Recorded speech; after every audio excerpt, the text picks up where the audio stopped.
Senator statements. Senator O'Sullivan.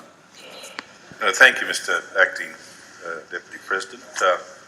I rise to bring the attention of the Chamber to a cruel disease called Spinal Muscular Atrophy, or SMA. It's a relatively unknown illness, despite it being the #1 genetic killer of infants under the age of 2 in Australia. It is largely unknown because babies born with it rarely live beyond their second birthday. I'd like to share with the Chamber the story of one couple who have had their world shattered by this illness. Their names are Rachel and John, and they are members, and all members of the Parliament would have received a letter from them introducing you to their young daughter Mackenzie, who suffers from SMA. Mackenzie was the couple's first child, and they couldn't have been any happier, they tell me. But shortly after their world was turned upside down, after just 10 weeks of age, their little baby daughter was diagnosed as having SMA type 1. This disease is a neuromuscular disorder characterised by the loss of motor neurons and progressive muscle wasting, often leading to death. It manifests over a wide range of severity, affecting both infants and adults, and is broadly divided into 5 types, in accordance either with the age or the onset of symptoms, or from the highest attained milestone of motor development. In the case of Mackenzie, she was diagnosed with having the most common form of SMA, which is type 1. Type 1 is terminal.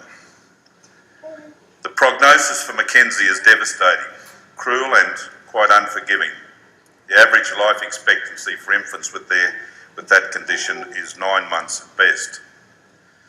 In December last year, a clinical trial was commenced in Australia of a drug that, in some cases, can delay the onset of the symptoms.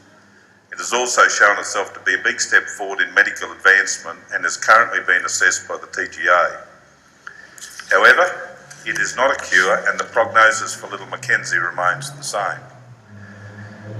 Rachel described to me how she felt as the medical expert advised them that Mackenzie had a terminal illness for which there was no known cure and that her life expectancy was likely to be less than 1 year. Rachel described how as their world fell away, everything went blurry for her. Sounds muffled and she felt like she was collapsing. She remembers looking at her husband John and saying, "What just happened?"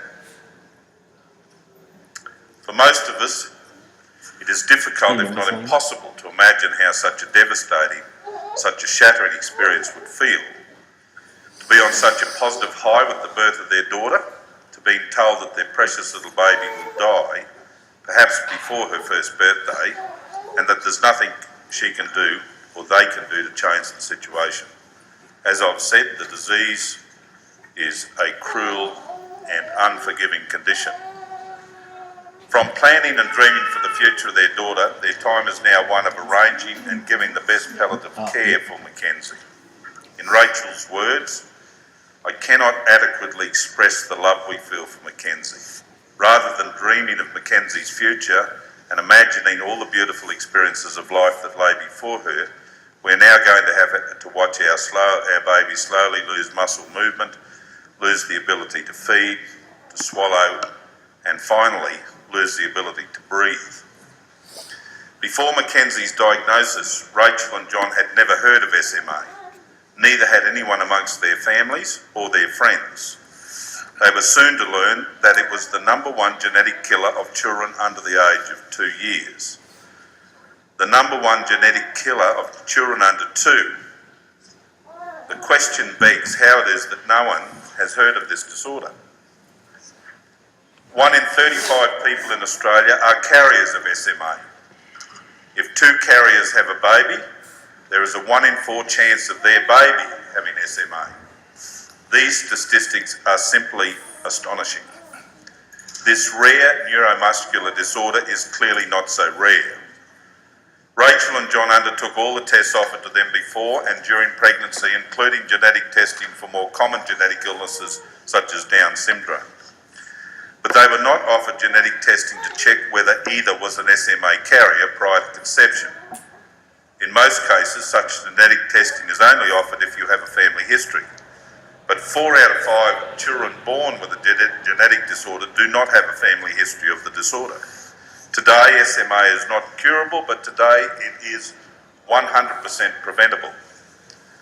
A couple planning for a family today can find out if they are a carrier through having a blood test during a pregnancy screening.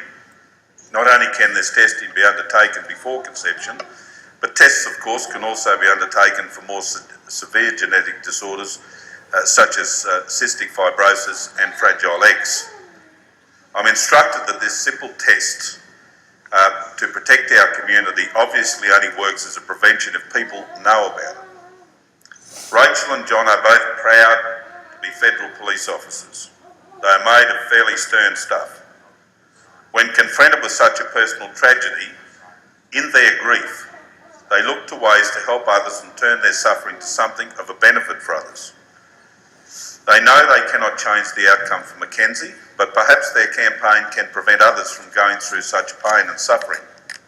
Accordingly, while caring for Mackenzie, they also make the time to push for greater awareness of SMA and increase access to carrier testing.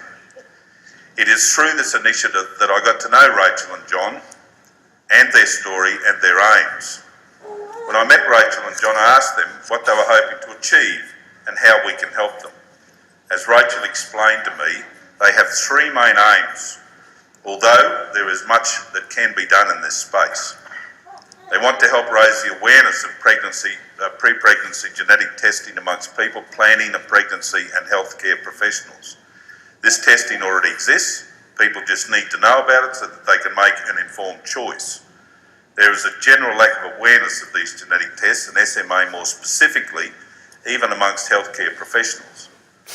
Secondly, they would like to encourage the federal government to consider subsidising pre-implantation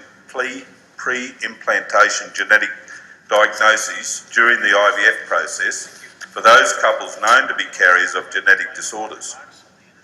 This is currently being looked at by government and should be approved without further delay.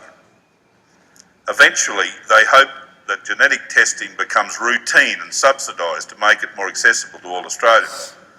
It is so much more effective for us to spend our money on increasing access to carrier testing than paying for the medical, palliative and social costs associated with these disorders, to say nothing about the emotional impacts, in this case on a child and their parents.